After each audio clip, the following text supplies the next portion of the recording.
This is ContactTalkRadio.com. Consciousness in action. And you are taking action into your consciousness by tuning into Contact Talk Radio. And on TuneIn.com, Ping.fm, and UpSnap Mobile. Contact Talk Radio.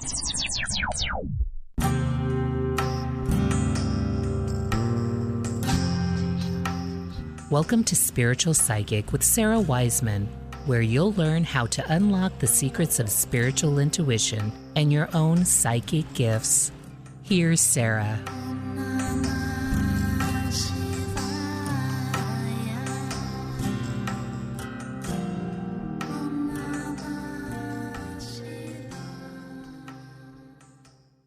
Hey everybody, I'm Sarah Wiseman. Today I wanted to talk to you a little bit about anxiety and how you can move forward from being in an anxious state into a place where you feel peaceful and calm and relaxed. And, anxiety is a psychological issue. It's an emotional issue. It's a physical issue. And it's also a spiritual issue. So a lot of you have some pretty good skills of using, say, breathing to relax anxiety, which is a great method. Breathing in through the nose, out through the mouth, preferably with eyes closed if you're in a place you can do that. And just that breathing.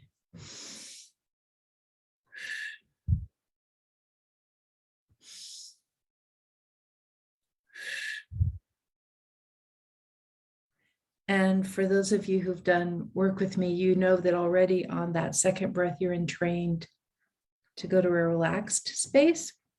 And for those of you who haven't tried that super simple breath, what you might not know is that on breath 10, you will be transported into a place of calm. Even if, your heart's pounding, you're having all these anxious thoughts, that will simply shift your nervous system. So there's a tool. But what I want to talk about more is how to think about things in a way where you're not anxious, how to sort of shift the way you're thinking about things so that anxiety isn't the first go-to for you. Or if anxiety comes, you have some tools of looking at things in a different way. And I'm well aware that people have deep reasons for being anxious. They may have, as some of us have had, deep trauma when they were children, or deeply complicated and dangerous and unhappy relationships in our adult life, or deep situations in our adult life. Even just the fact that we've all been through this pandemic, we're still here at time of recording, at least we're still in the midst of it. So lots of reasons to have that feeling of like, oh no. And yet there are ways of thinking about it that will get you out of there. So some of the ways you might know that you're feeling anxious are, you might have thought looping, where your mind loops endlessly on worries and fears. It's just like, it just doesn't stop. It doesn't leave you alone. You might wake up in the morning with a sense of dread. Your stomach might hurt before daily events, or you might not feel well, such as, work or school. You just be like, oh, I don't feel well. Certain types of people or certain people will make you super nervous. And instead of saying the problem's with you, you might just allow yourself the idea that, yeah, you're picking up on the vibe, right? There's a reason that you're not feeling good around those folks. Certain places, you're going to have a really bad vibe for you. You might sense natural disasters before they're happening. And so sometimes people who start to feel anxious can't put their finger on why. And then a couple of days later, a big natural disaster, a big event will happen. You might be unnerved by violent or strong weather. And usually this is because you're picking up on the natural fear we have when we feel unsafe, but also the fear of remembering past situations or past lives where the weather was part of a situation that didn't feel good or you didn't feel safe. Violent movies or events affect you deeply. A lot of you out there, I myself can only watch a comedy. That's like the most I can go to. If it's like a thriller or even mature audiences, like, no, just give me the comedies. That's what I can handle. I just can't deal with that vibe of something dark or that vibe of something dangerous. It's not a fit for my personal sensitivities and probably not for a lot of you out there. You sometimes get nervous in crowds. You feel like, I got to get out of here. It's just way too much. You sometimes feel too sensitive for everyday life, going to the grocery store, waiting for the bus, driving in traffic, going to your job. Just feels like a lot, like too much, like you can't deal. You need to be in a safe, quiet space. So some of these are introvert trends, but what we're talking about is more than introvert. It's more like you don't feel safe. And so whether you are or aren't safe, you don't feel safe. And so you have these anxiety feelings come up. Let's see. You feel better when you're alone. Maybe you were abused as a child, emotionally, sexually, physically. Maybe you've been in abusive situations as an adult. Maybe you find it hard to relax and have fun. What does that mean to some of you? It's like, what is having fun? I'm just like working and doing my thing. What is this like having fun that everyone's doing? It might not be a fit for you. You might be sick a lot. And maybe you're sick. And maybe what you're really looking for is a way to sort of feel that protected feeling of not having to go to work, being in a quiet space, being by yourself, not being responsible for things in your life. You might self-medicate with alcohol, drugs, food, shopping, social media, TV, porn, exercise, or sleep. And I do want to say this, that's not what we're talking about today, but if you are having trouble with addiction, especially drugs and alcohol, once you stop those substances, a lot of these feelings just go away. You just don't have whatever's making you feel that way in your system. And so for the first time, you start to feel like you can deal with some of the things in your life. So just if you've been thinking about that, like, oh, I'm smoking pot because I'm so anxious, maybe the pot is actually increasing your anxiety. Oh, I'm having a drink to calm down. Over time, that shifts so that the alcohol makes it worse. And I guess I would add into this, anything that you're using as a bridge to get out of the anxiety, you're using as a way to disassociate from how you feel. And finally, maybe you distract yourself with overwork. A lot of folks find work as a solace, but also it's a way that we're distracting ourselves from what's happening right in front of us. Because usually when we're present with what's happening, even if it's a very rough thing, and I know I have, and I know you have, we have all gone through really rough stuff.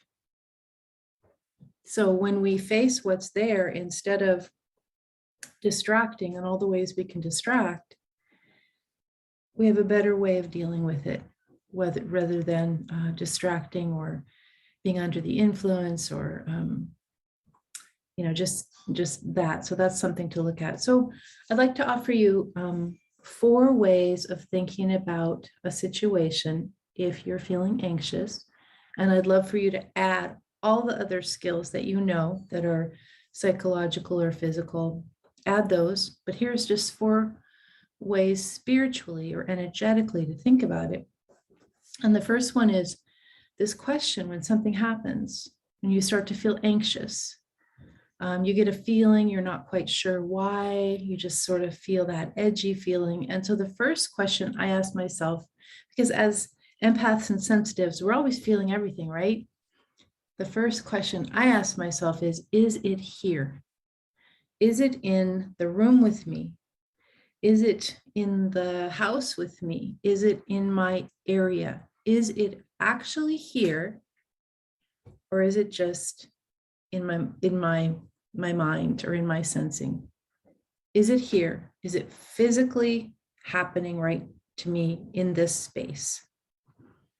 And a lot of times when you have that edgy feeling, I don't know what it is. I can't quite put my finger on it. I just feel super anxious. Is it here? No, it's not here. Okay, it's not here. I can just relax a little in that knowing it's not here. Number two, a way to think about this, is it now? So a lot of times, especially you guys who are picking up on natural disasters or future events. So when we look at this idea of is it now, what we're doing is we're saying it's not in the past, it's not in the future. We're looking for what's happening now. Because a lot of times we're triggered by things that draw us back to the past, or we're triggered by things that make us worry that the future is going to be bringing that trigger back or that danger back. Just like, is it here? Is it in my physical reality? No. Is it now? Is it in my present time? Or am I actually hooking back into something from the past, something I think might be coming or I'm sensing is coming in the future? Possibly even, maybe I'm picking up from past lives. So is it now brings us to what is happening in my space, in the here and in the now. Most cases, if it's not in either of those two places, in the space dimension or the time dimension, okay, we've got a worry thing going on. We've got something in our mind. Then I ask, and here's where, so we take a look at the mind. Is it real? Is this a real thing that's happening? Like, is it happening? Is it actually taking place? Is it real? Is there really an intruder in my house? Or am I just thinking there is? Or maybe I'm in a past life, I had an intruder, or in the past, I had an intruder, or I'm always worried I'm going to have an intruder. And so we're looking at, is it real? Is this a real thing, or is this something that my mind is kind of going on that anxiety groove, right? Just play the groove again. It's not real. So now we know it's not here. It's not now. It's not even real. It's in my thoughts. And then the last piece that I think is so useful, especially in this time of internet and social media and this sort of onslaught of group thought that is more pervasive than what we used to experience before social media. The question, is it mine? Now, just if you're watching this, it's most likely you're an intuitive or a sensitive or an empath. You're a person that's picking up on the vibe, you're picking up on the energy, you sort of self-selected. That's why you're here. And this question, is it mine? It's quite possible and very probable that what you are actually picking up on is an energy in the collective. And goodness knows, during this time, we have been going through massive trauma. And so this question, is it mine, or does it belong to a family member or a friend? They're having this worry, and so you're sort of taking that worry on for them. Or maybe in the collective, you're feeling all this onslaught, you're getting all this group thought plowing into your brain from social media or from wherever you're getting it. Is it mine? Does this belong to me? Or am I just sensing what's out there? So when you go through these 4 questions, things relax a lot. In most cases, in a given moment, you are safe, you're secure, you can relax, you can enjoy, right? You don't have to be on hypervigilance all the time. So anyway, just wanted to pass those ideas. I know a lot of you guys that are sensitive also, sensitivity, wonderful, anxiety, not so great. They tend to go hand in hand, but those questions, is it here? Is it now? Is it real? And is it mine? May help you out, get you back on track to a relaxed place. If you'd like to know more about this, we've got the course, The Anxiety Project, which you can read about. It's on my website, sarahwiseman.com. And there's lots of other courses there. So anyway, thanks everybody, and be with you next time.